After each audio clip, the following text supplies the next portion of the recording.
I'm Nacho, welcome back to the channel, and in my journey of watching all 26 Studio Ghibli movies, yes, I did a recount, there's actually 26, I've run into absolute bangers in the last video of this series. In this one, however, look, listen, I'm gonna be honest with you, some of them were not exactly my cup of tea. I just didn't connect with the story as much as I did with the previous ones, for reasons I shall explain. It happens though, if there's one truth about Studio Ghibli, is that they do not marry themselves to just one genre. They're very polygenres. Regardless, there has been one constant in all of these films that makes them great, despite not particularly catching me with their narratives, and this video is all about it. So let's get into it. The first film of the new decade, released in 1991, is called Only Yesterday. This is the film about a 27-year-old office worker who uses her holidays to travel to the countryside and work the farms. For anyone who's ever worked in a farm, that's crazy. But for someone who's also worked in an office, sometimes the physical labor and the fresh air are exponentially better than an endless ringing phone. And this, I think, is the fourth or fifth film I've seen where we are taking from or begin in the Japanese countryside. So, much like the love Miyazaki has towards plains, I believe rural Japan also has an important place for the people of Studio Ghibli.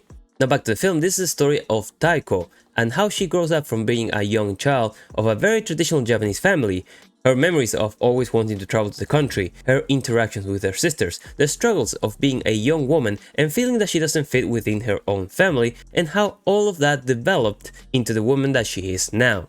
This time around, the film experiments with a different art style for the characters than the rest of the movies I've seen. Kinda reminds me of Shin-chan for a moment. Not that I dislike it, it's just called my attention how minimalistic sometimes the faces can be while still managing to express so much.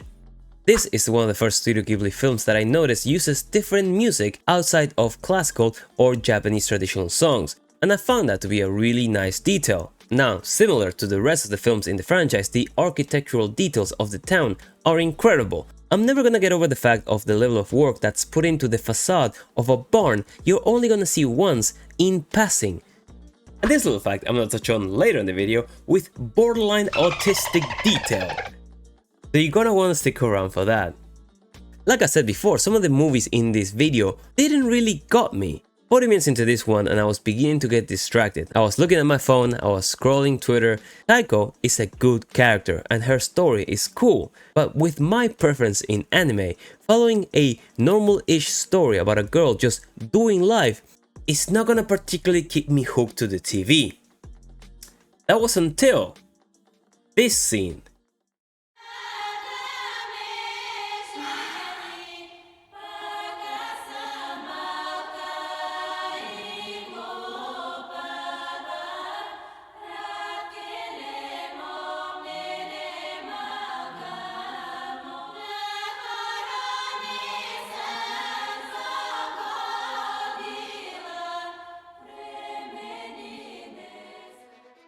This, my friends, is crack. If crack was highly detailed drawings and you consume it with your eyes. I was gonna say this about the room transitions in My Neighbor Totoro, but forgot. But I've been constantly reminded of this in almost every movie I've seen. So despite not me vibing enough with some of the narratives, the level of artwork these films have and how detailed they can be continues to blow my mind. And the fact that we haven't even reached the 2000s yet and the boom of computer-assisted animations means that this can get potentially more nuts. But this one, Castle in the Sky, does it as well. Even when we reach the CGI stage, I'm not gonna forget the watercolor backgrounds of some of these films. You try it if you get a chance. Put on any Studio Ghibli movie from the 80s or the 90s and pause at any frame where there's a city or a mountain, and then look at the artwork that's in the back.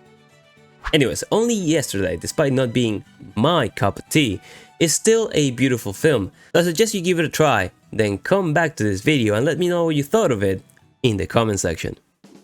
From there, we're gonna do a 180 mid-air barrel roll and go straight into 1992 for a movie I was expecting to enjoy. God damn it, son, enjoy it I did. Porco Rosso is the story of a copious wine-drinking flying pig from Italy. Notice that I didn't say alcoholic. He's not. He's Italian. That's basically what they do. on his adventures as a private ace contractor fighting pirates, who also fly. Now this is my cup of tea, or should I say, espresso. What else? This Metal Slug dogfighting Mussolini core mother pig is bonkers, and I love every second of it. Back to our regular programming of crazy airplane designs, the aesthetic of this aerial world, clearly based in post-World War I, probably pre-World War II? Cause I don't know about you, but that does not look like Mozart to me. Oh my! It's a massive contrast of style from the previous one and many of the movies of this review. This feels like a proper franchise staple. From the characters, I found it funny thinking that Fio, one of the leads that helps Rosso design his new plane, could be the great-great-great-great-great-great-grandma of Nausicaa. She looks the same. One thing I did find strange is that she's made to be 17 in this film and she's being flirted on by every grown man in her vicinity. Kinda weird, until you remember that this is the Italians portrayed by the Japanese.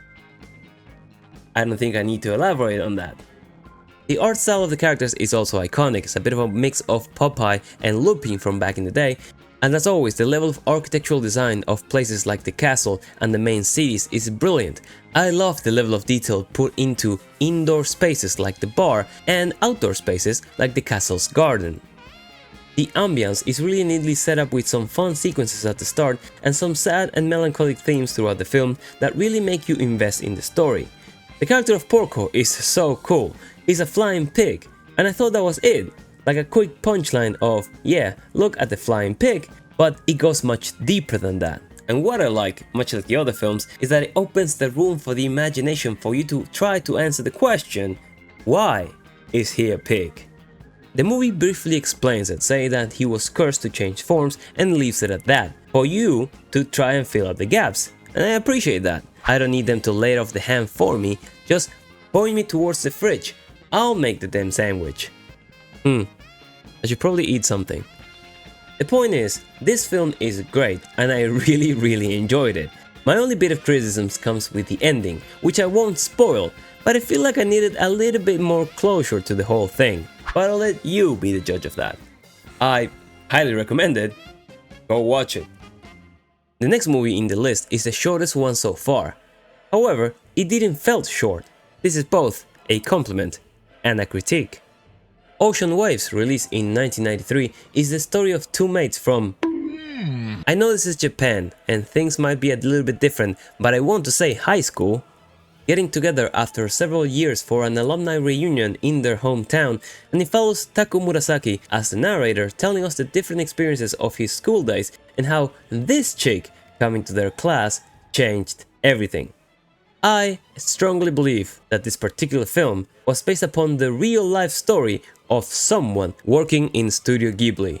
Just a theory, a game theory, but I'm pretty sure that's the case. Ocean Waves is a coming-of-age love story that touches on the importance of friendship and how growing up changes you once you leave school and realize how big the world really is, and how the important stuff you thought mattered when you were a kid become really silly mundane stuff when you become an adult. The story is well paced, the characters are very particular and defined, and I can safely say that because I was infuriated at the smugness of this rich kid both of our protagonists had a crush on, and how entitled she was. All the time. Much like in Porco Rosso, I like how Ghibli is now starting to subtly put their brand on things like engines and mixtapes. It's a small detail, but I like it very much. This again is another film where the architectural design shines with beautifully detailed locations, and I want to point out a specific scene, which is when a boat sails past our protagonist and you can see the weathering and rust in some of the crevices. There's really no need for that to be there, story-wise, but the fact that someone put in the effort of giving that particular boat that extra bit of backstory makes me really appreciate these movies, even if the plot is not exactly within my preferred ones. The art style of this movie reminded me a bit of Only Yesterday. It's somewhat minimalistic, but it always seems to successfully portray emotions well, and I dig that. I really do. Not one of my favorites, but it's a good one. Definitely worth a watch. Now I feel like the previous films have established somewhat of a pattern, from serious romance to fun and silly to serious romance again, so it's only logical that the next one would be fun and silly. Porco, released in 1994, is the story about a forest filled with raccoons who live in the hidden leaf village because they are shinobi who can polymorph into anything they want, have their own set of legendary sanins who cast ghostly projections the size of buildings and apparently live to be 1,000 years and can conjure ships whenever they are ready to travel to Valhalla, or the samurai equivalent of it. It's mushroom-induced psychedelic fun, and I like it very much. This time around the movie opens with straight up art, again of the Japanese countryside, and it touches on actual important matters like the dangers of unrestricted urbanism and the environmental impact on flora and fauna of large-scale urban developments. From what it looked like, I felt that this was gonna be an innocent and lighthearted story about a bunch of little rodents trying to save their forest, with silly shenanigans and pranks, and it was very much shaping up to be that, until they started killing people.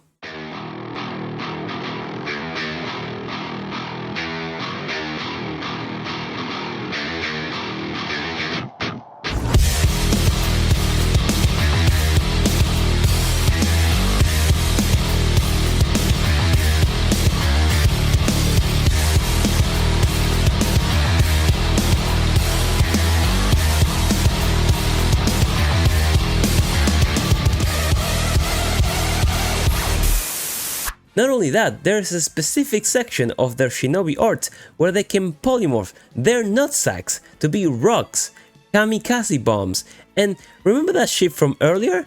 Yes, also a nutsack.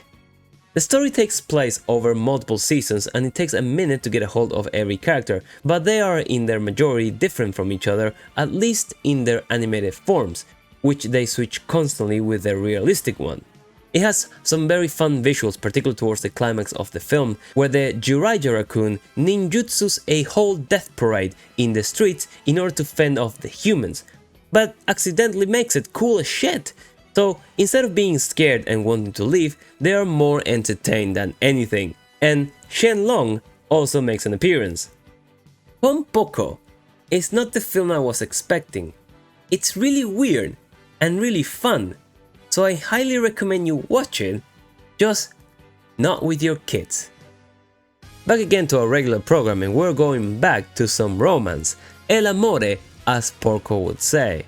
Released in 1995, Whispers of the Heart is the tale of the lo-fi girl's cousin, a young aspiring writer who loves to read books. The premise of the film begins when she finds herself in the track of a mysterious someone who has read every book she has ever picked from the library before her, leading her mind, deep in fantasy, to imagine how this person would be like. The movie opens with a banger for any Fallout fan, like myself. Do you know who my favorite country singer is? And no, it's not Beyonce. I don't bloody know how would I know that. It's John Denver.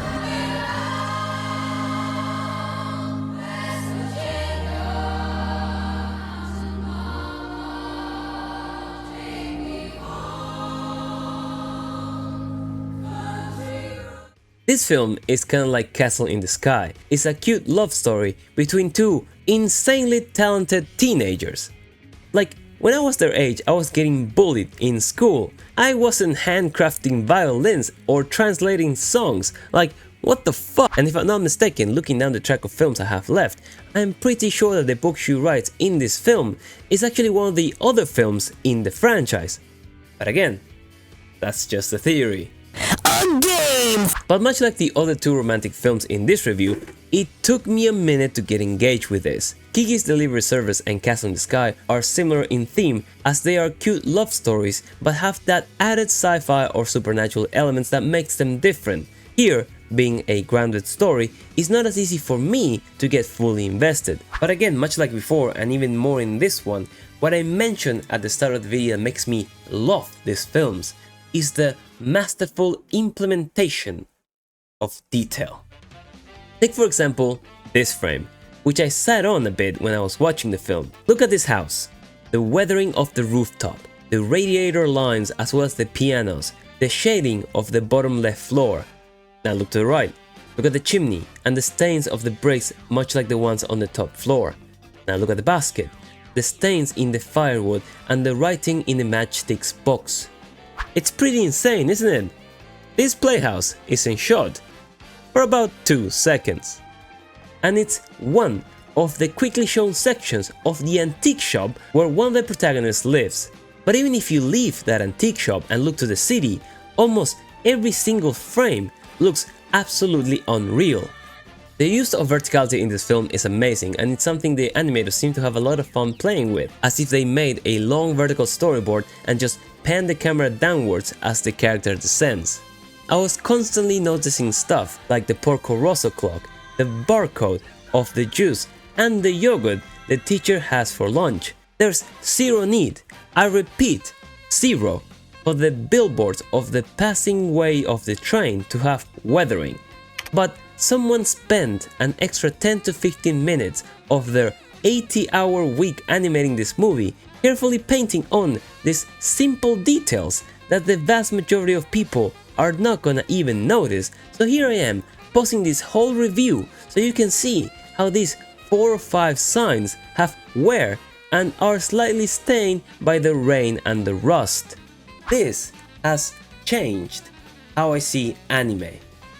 And what pains me is that this is 1995.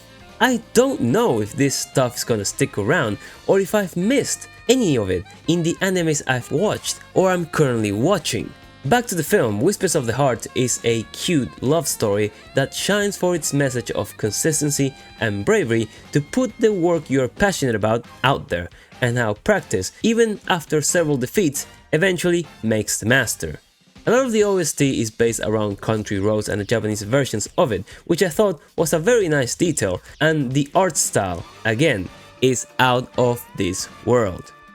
Definitely a recommendation added to the list. And that's gonna be the video. I keep getting impressed by these films the more I watch them. I've talked to some of my friends about their favorite Ghibli movies as well as reading all of your comments, so I'm pretty excited for the ones to follow. But if you watched this far into the video, leave us a like, let me know in the comments down below which is the Studio Ghibli movie that surprised you. Stick around for the next one because I'm opening with the movie I've been waiting to watch. And as always, I've been Nacho, hope you enjoyed the video, and I'll see you in the next one. Take care.